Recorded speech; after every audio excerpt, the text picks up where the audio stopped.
Greetings, everyone, and welcome. My name is Phyliss and I want to welcome you to Breaking Through Your Glass Ceiling, how to unlock your leadership potential and take your career to the next level. So the intention of this series is to explore the topic of breaking through your internal and external glass ceiling. So this is helping you to get to the level of success that you desire. So in most of these interviews, we're talking about what it takes to break through to that next level and to step into your authentic power. And I'm your host, Phyliss professional certified coach from awakeninglives.com. And today we have another amazing guest here from all the way from the Philippines, from Manila. So I want to welcome Bjorn Martinoff.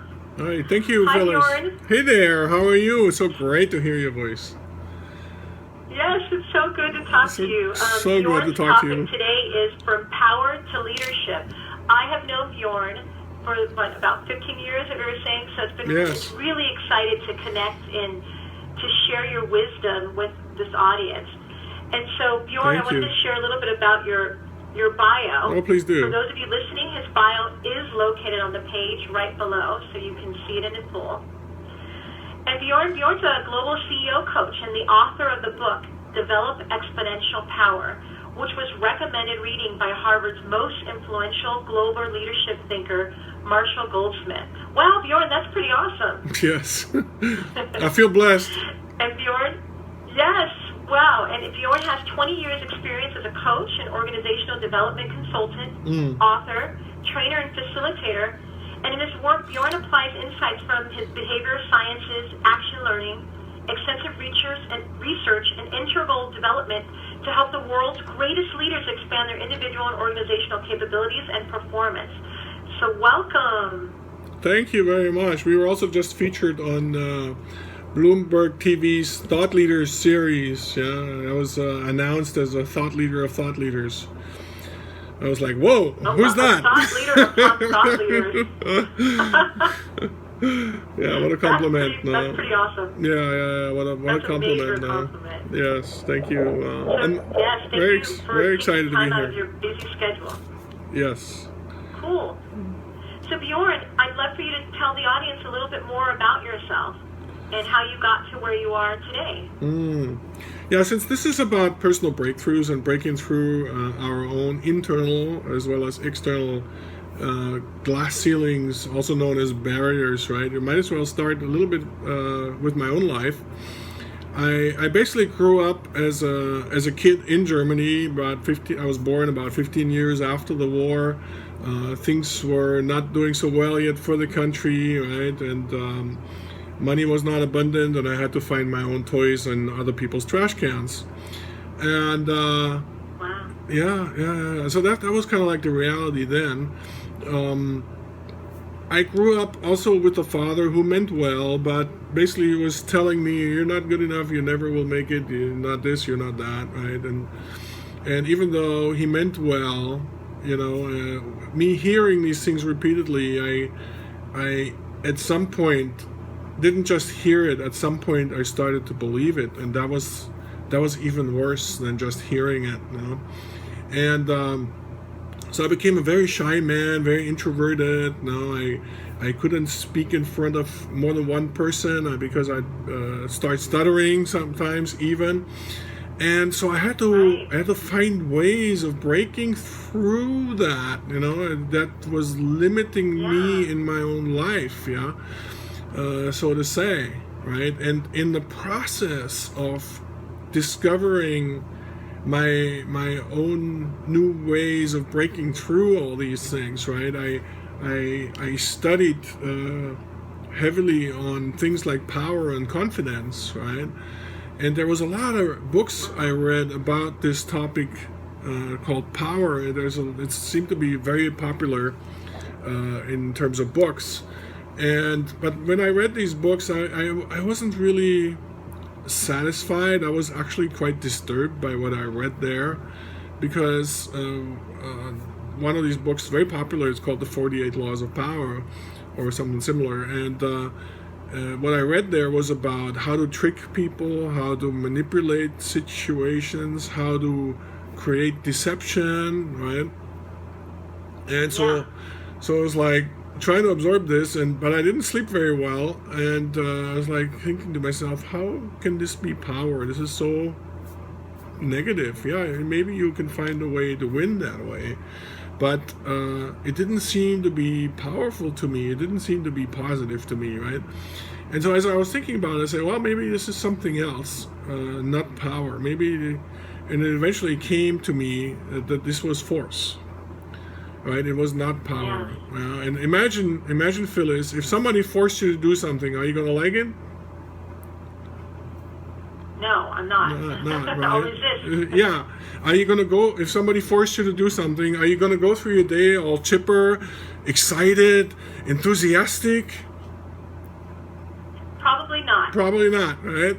Now, if somebody forced you to do something, yeah, what happens to your energy? Yeah. Does it go up or down?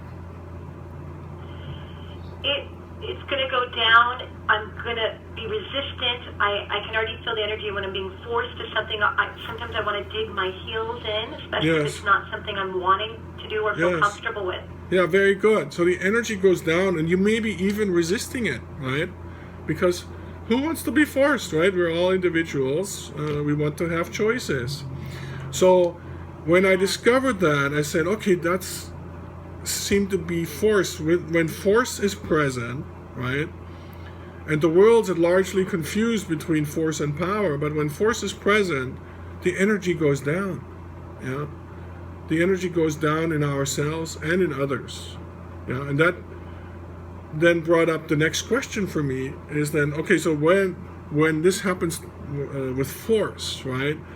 What then happens with true power? So I said it must be the opposite. Power must be when energy goes up, not down. Yeah. So I started looking for ways of increasing power, increasing energy, right? And that's why I wrote my book, Develop Exponential Power, right? Because I wanted to write about a power that was positive. I wanted to write about a power that was inspiring, right? I wanted to write about a power that was increasing energy. I wanted to write about a power that was increasing aliveness, right? Something that would help people succeed further in life, you know? And that was inspiring to me. Yeah, so we have 28 chapters in this book called Develop Exponential Power that actually will increase energy, yeah, both in ourselves and in others. Now imagine what you can do in your life if you have an increase in energy. Now we can say, oh, I get some sleep, I get a little bit more energy, right? Or I listen to some music from my teens and it helps me get more energy. There's many ways we can do to increase our energy. But these are ways that are not commonly known and that had to be discovered, right? And mostly in the realm of being. You know, I know you're very familiar with the realm of being, right? Yes. So there's three. We call it the three realms: the doing, the being, and the having. And this book is mostly focused on the realm of being. Being means, who am I in the moment? Who am I being right now? In the face of this game that I want to play, in the face of this barrier that I want to overcome, right? May that be external or internal. So we saw that the distinguishing factor between power and force was energy, right? With force it was going down, and with power it was going up. And it was amazing, right? So we wrote this book, and we saw then also that when applied these individual, so-called powers, right, that they would actually multiply each other, right? It's like you create a shift in your life. Let's say if you increase your focus, right, or your inspiration, or your determination, right? Each one will not just increase your energy, but it will also grow at a higher rate. You will start growing at a higher, faster rate than before, than your current rate.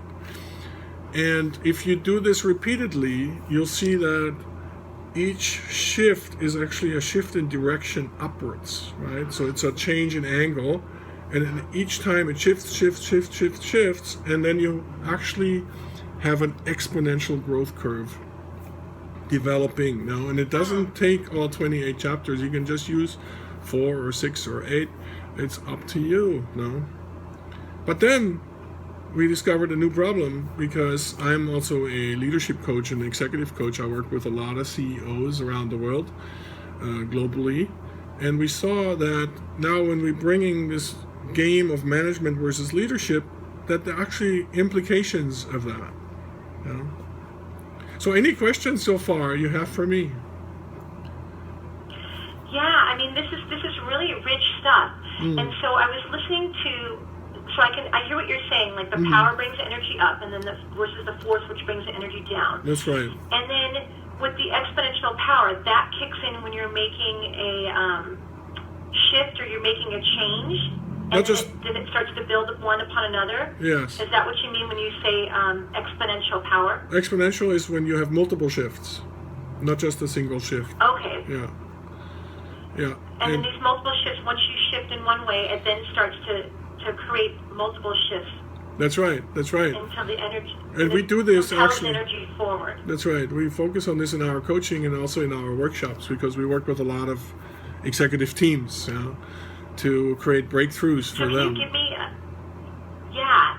give me a tangible example of that? Like, for instance, if you could share, like, with one of your teams where you witnessed the shift and then it became an exponential power.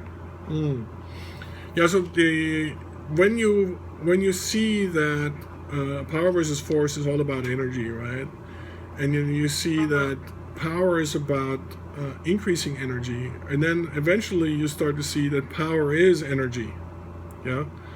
And you can actually measure the team or the individual by the energy they're having, yeah. Now, if I told you to plug something into an outlet, of course you'd say that's energy, right? But when we look at human beings, we don't think of power as energy. We think of it as something else, no? But it actually also applies to human beings, yes? Power is energy, yeah? Power is energy. And now, however, bringing that into management and leadership, leadership then means is how much can I increase energy in myself and the team I'm leading, yeah? If you can do that, then you become a powerful leader, right? And you don't have to have a title to do that, which is the beauty of the thing, right? You don't have to have a title to be a leader in that case, yeah? Because when you think about it, a title is really not about power. If I have to use my title to make people do something, then I'm kind of using the force of the title to get them to do stuff, right? And when I do that, I'll bring down their energy, which then brought up another problem, right? Anytime you have a breakthrough that creates a shift in the world, you run across areas that may want to stop you from making this real. And so what occurred was that, wait a moment, if I want to increase the energy, right, but there are systems and structures in place that reduce energy, for example titles, for example management, right? If you look at management versus leadership, then you see that management is more on the side of force, yeah, would you agree? And then leadership is on the side of power, right? Yeah, because leadership is like inspiring and empowering your team, and management is managing the team. It's managing them around and having them do this or telling that. them what to do and all that, right? Yeah. So in this day and age where we have to do and achieve more and more and more with ever less and less and less resources, right? Can we, in this modern world, truly afford to lower the energy of our people? Right. Yeah, I'm asserting that we cannot, and most people will agree. We cannot afford to lower the energy of our people, right? That costs, if you have a big company, that can cost you millions, if not billions of dollars. if you reduce the energy of your employees, right? Of your workforce. Yes. So it's not affordable, it's actually counterproductive, right? So when you see that, and you'll see that management's on the side of force, right? By definition of what management is, not because people want to be, but because of what management is. Then my prediction becomes that in the future, the term manager and the term management will be frowned upon. Yes, and they will no longer be used. Yeah. And as such, they may still be used when it comes to things and resources, but not to human beings. Maybe even projects, but not to human beings. Yeah. So that opens up. Yeah. Yeah. Go ahead. I was going to say this is very interesting what you're saying. It's almost like very cutting edge. It's for like, sure, it's cutting edge. For sure. Yeah. Yes. And so when you see a team that is being managed, you're saying you can tell because the energy of the team, the excitability, the charisma, I guess, just energy in general, is lower than, let's say, a team that's being inspired and empowered. That's right. How do you shift the team that's being managed, or employees, or even yourself as a manager, into being one that leads? I think, inspires. Yeah, before we can understand the practicality, and that's it's better to understand the theory of it first, right? And when you can no longer afford to have management, you have to replace it with something else, because otherwise you're going to have a vacuum, right? And not everybody can be CEO, right? However, everybody can be CEO of their own function. They can be CEO of their own area of responsibility, right? And when we look into empower ourselves, it's good to see it that way. It's like, I'm the CEO here of my function. I may not have the title of CEO, but I'm for sure the CEO of my own life, right? Even if as a baby nobody stamped CEO title on our forehead, or at work nobody calls us CEO, but still you are in charge of that function, right? And when we can see that, then we can also see that I can be a leader in that function, right? I can be a leader in that area of responsibility. And I think that's the future, where we allow people to be leaders no matter where they are in the organization, that they be leaders at minimum in their function, at minimum in their area of responsibility. And then imagine what's more powerful: a leader leading followers, a manager managing people, or a leader leading leaders? What's more powerful? What do you think? I would think a leader leading leaders. For sure, right? A lot more powerful. So now, imagine organizations full of leaders, right? Now, some people ask this question: are leaders being born, or are they being made, right? And then there's usually all this argument, but what tends to end it, I say, do you ever go to a hospital, into an infant care unit, and open and see what you saw there? Did you see any leaders in diapers there? Right? And that usually ends the conversation, right? The discussion about whether they're born or not. Yeah. There's no leaders in the infant care unit. Leaders are being made. And what's the good news about that is that everybody can become a leader. Every single person can become a leader if you just choose to, if you just want to. Yeah, that is possible. Everybody has that potential, right? So now, if we're living in this future without management, right? So now we also need to develop leaders, because not everybody is ready to be a leader when they come on board, right? And so if not everybody's a leader, that means we have to develop them. You can hire some, right? But if everybody wants to hire leaders, right?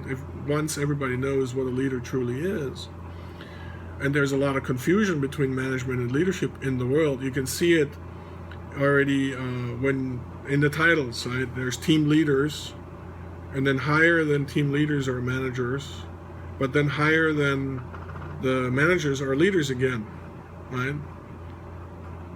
You see how that can create confusion, right?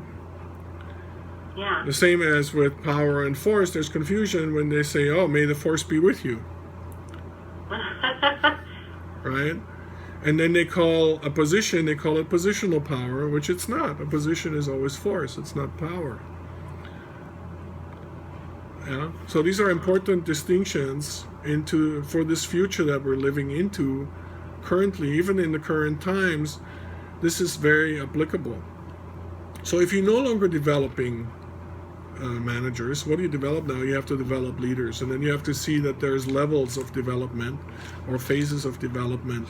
Leadership starts with one person. Yeah, there's one person you have to lead before you can lead anybody else. Who's that? Myself. That's right. Right? Yeah, that's correct. Right? That's where leadership development starts. It starts with the self, right? If I cannot lead myself, how can I be credible leading others? And yet, so many times people being promoted, right, into positions where they should manage or should lead people, and they cannot even lead themselves, right? And then we wonder why it's not working. You know, you may give them the salary, they may wear the clothes of a leader, they may have the right office, they may get the company car and the title, and still it's not working, right? And from my work, it's really surprising how much you see that, you know. And how do you know they're not leading themselves? Like, what does that look like? Well, you can see that in terms of their acting, right? In terms of their accomplishments. Or when you lead yourself, you have to be able to get yourself to do things that you want to do, even if you don't want to do them. That sounds paradoxical, right? For example, there is such a thing as a comfort zone. Imagine, right? I'm sure you've coached people with outside their comfort zones. And when we get to the edge of our comfort zone, it starts feeling increasingly uncomfortable, right? And then outside that comfort zone is the uncomfort zone, right? This is a discomfort zone. But everything that you don't have in your life is beyond that edge, beyond what you call glass ceiling, right? The edge of our comfort zone, that's the glass ceiling. That glass ceiling is the edge of our comfort zone. Wherever you come across that glass ceiling, that means you have now approached your glass ceiling, right? And the worst thing you can do is say, this has been external, because the solution to overcoming that barrier is within you. And it takes something that you may not have enough of yet to get through that barrier. The reason why it's comfortable inside and uncomfortable outside, because it's scary on the outside, right? It's not known. We don't know what it looks like. Yeah, and so it creates stress, it creates anxiety. But what are stress? What are anxiety? Anxiety and stress are nothing but fancy names for fear. Yeah, it's just modern fancy names. It allows us to talk about things that we normally don't talk about. We don't like talking about being afraid, right? But you have to be authentic with yourself and with your coach at minimum, right? Even if you're not authentic with the rest of the world, start being authentic with yourself. Telling yourself the truth is a good start, yeah? Even about yourself. And when we approach this edge of our comfort zone, we call it the glass ceiling, right? It's also the edge of opportunity.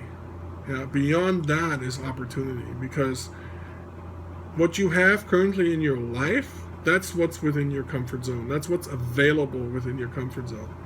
But for everything else you want, you need to leave that comfort zone and find a way to get out. Yeah, you need to find a way to get out of this comfort zone. And because it is scary, let's be honest about this, right? Let's be authentic about it. It's sometimes frightening to get outside the comfort zone. And because of that, it takes courage to get out. So in order to get out of your comfort zone more often, practice this one thing called courage. You know, keep practicing it on a daily basis. Even with small things, it's okay. If you practice courage, eventually your comfort zone will keep expanding, right? And it's like a balloon, and at some point it becomes bigger and bigger, but also transparent, where you can already see the other side. And then if you keep expanding your comfort zone, at some point it's going to pop, and it's no longer going to exist, because there's nothing that's within your comfort zone anymore that frightens you. Huh? You'll be comfortable with just about anything. Now, in the process of practicing courage, don't, of course, do things that's going to kill yourself, right? But there's many things you can do to practice being courageous, like raising your hands in meetings that you normally don't do, talk to people you normally don't talk to. When we get nervous, anxious, stressed out a bit, look for the fear and then go for it. Go straight for it, because that's your opportunity. That's your gold mine. Yeah, that's where you can grow, and that's where you can grow your comfort zone. That's exactly it. That's what you need to head for. Well, I like that. Yeah. Powerful stuff. Very powerful stuff. I mean, it really is powerful stuff. So I'm glad you're sharing the theory. Thank you. And so when we apply this in workshops, we walk people through experiences where they naturally have to be authentic, right? So it takes courage to be authentic, right? Where they naturally have to practice courage, right? Where they naturally slowly have to expand their comfort zone. Yeah? And because of that, people gain something, right? You gain what I call power. You gain freedom. You gain choice. Yeah? And the more you gain that, the more powerful you become. And the more powerful you become, the more you will achieve, and the more successful you will become. Yeah, does that make sense? It does. Yeah, so that's the theory and a little bit of the practice, right?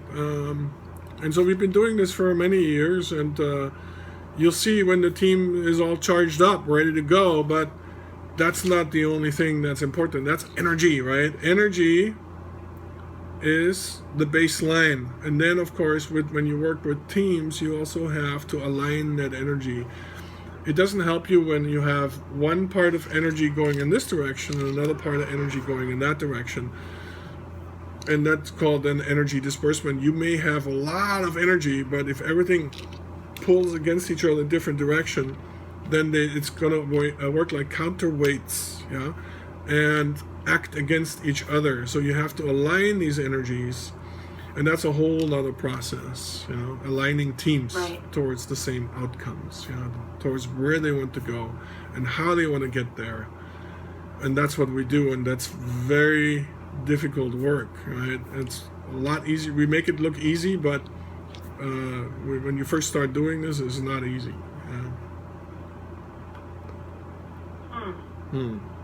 Yeah. It's making me think. And it's like with aligning the team and the energy, you really have to be able to read energy and understand and know when it's being dispersed in different directions, knowing when it's aligning and even how to align it. Absolutely, yeah. I can walk into an office, never been there before, never met anybody before, but within 3 seconds I can tell you the energy of that team. You know? And wow, so you can just see it in action. Yeah, you can just feel it. You can see it. I can tell what it is. You know, it's very fast. You know? It comes with experience. You know, these things. Yeah. Yeah. So any questions? Any questions for me that I can answer for you? Yeah, and so I kind of go back to the original question of like, and you gave some examples, but it's like when you see a team that's being managed, or let's say I'm someone who manages and I want to step into my leadership potential and lead my team. What are some tips or strategies that I can do to shift my energy into that direction? Yeah, it starts with the self, right? You have to bring up your own energy. Then you have to bring up the energy of your team, right? Then you have to align the energy of your team. Yeah. And then you have to trust them enough to do what they need to do, right?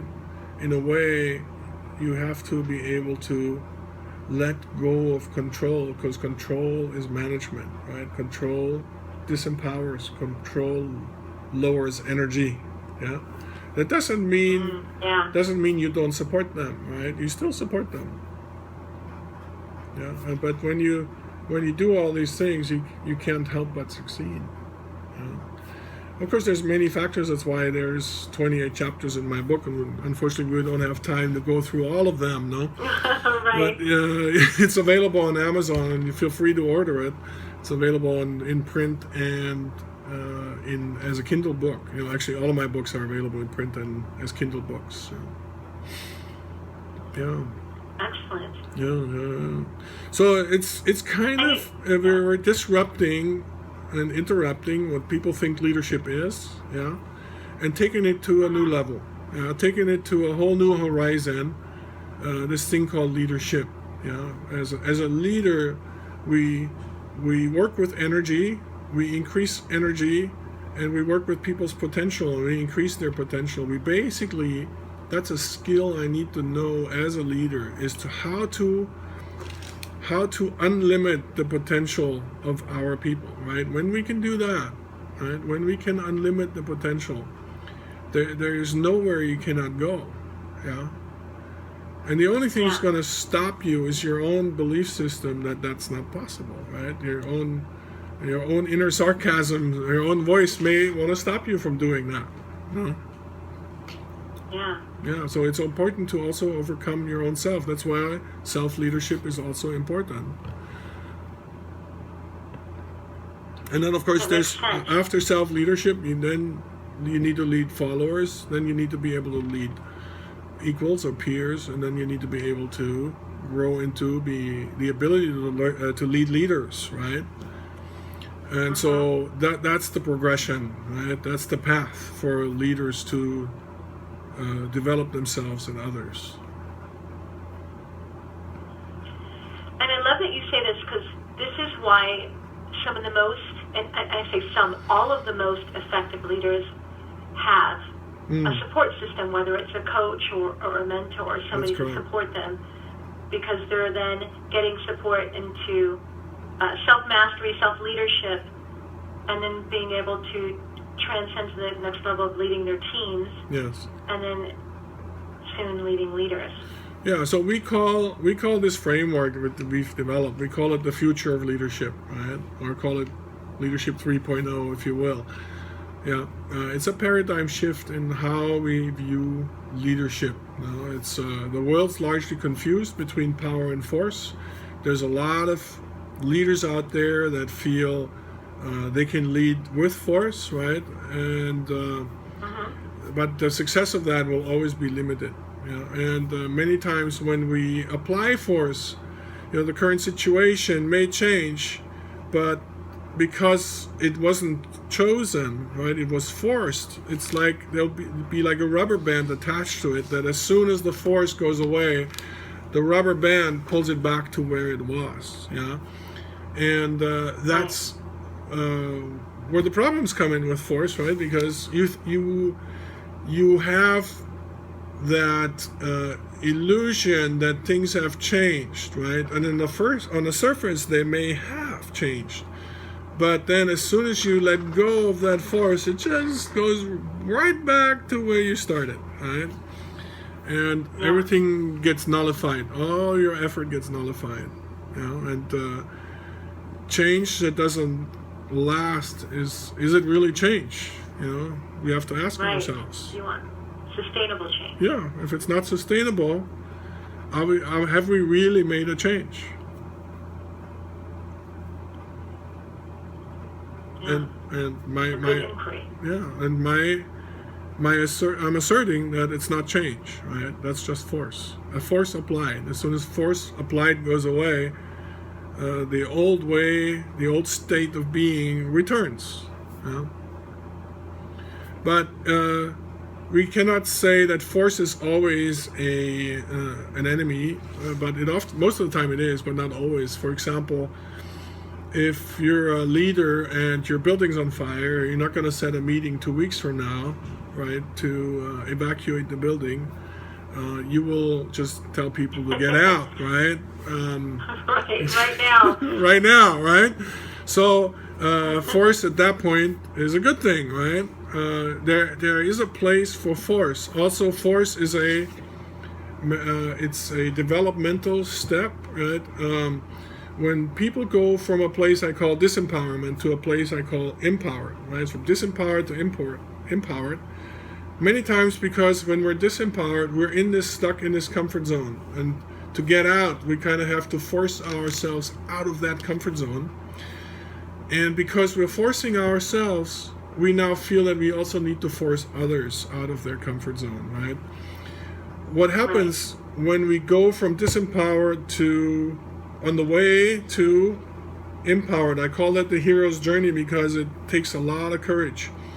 But when we force ourselves out, now we're out, right? But then we get into this zone called force, also known as an alpha, right?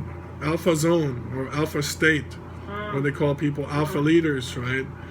They're not, alpha leaders are not the top leaders, yeah, but they're stronger than disempowered people, so they appear more powerful, right? But they're not. They're really just going against their own grain and forcing themselves out. Now, because they're forcing themselves out, they're also forcing others out. So now they're in this alpha zone, and sometimes they become alpha holes.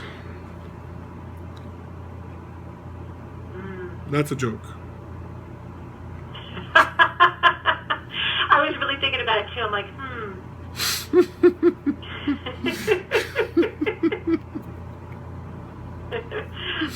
You're funny. Yeah. So wow, your book, I'm excited to check out your book because there's so many rich concepts in here that it's like, as I'm hearing them, it's like I almost need to sit with it and kind of ground it because they're so rich in meaning and ways that I see it in my own life and how I can expand and step into my leadership role. Yes, absolutely. This is applicable to everyone, you know.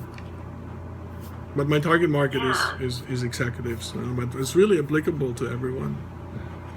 And my purpose in life is to really create amazing leaders that make a big positive difference in the world. You know? That's my purpose in life. That's my mission in life. You know? Yeah, that's a great mission. Yeah. And so, is there anything, Bjorn, that you'd like to add to the interview that we didn't get to discuss?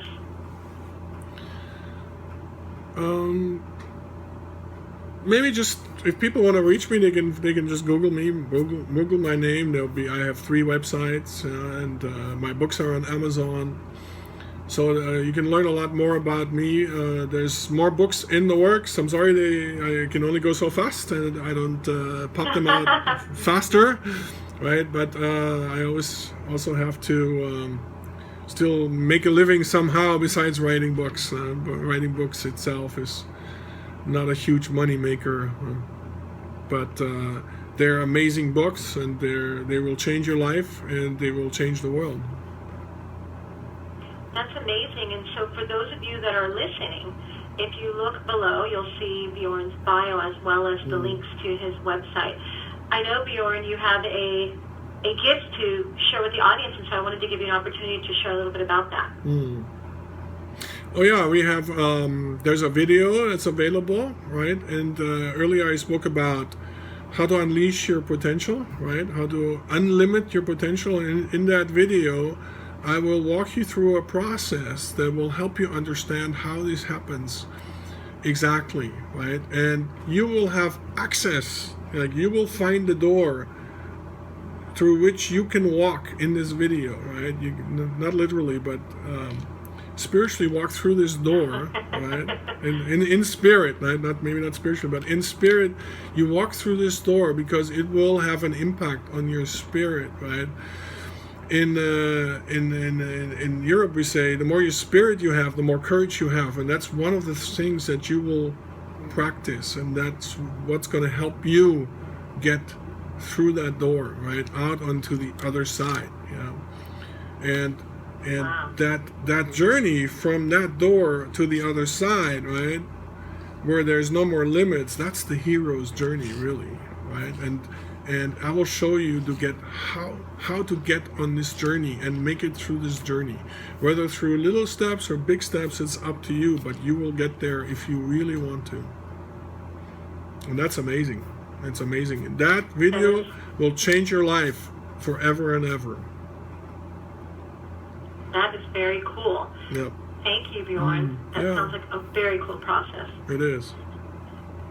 So thank you for being here with us. And Yeah. I appreciate your wisdom. Thanks for the invitation. I appreciate it. Yes, absolutely. And so for all of you listening, again, this is Phyliss Francis Wigfall here with Bjorn Martinoff, encouraging you to step into your authentic power, starting with self-leadership. And so thank you for all of you listening. Thank you, Bjorn. You're welcome. And those of you, watch your inbox for our next interview, for the replay of our interview with Bjorn Martinoff.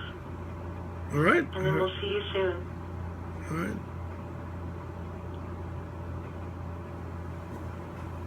Thank you, Phyliss. Okay, wow, that's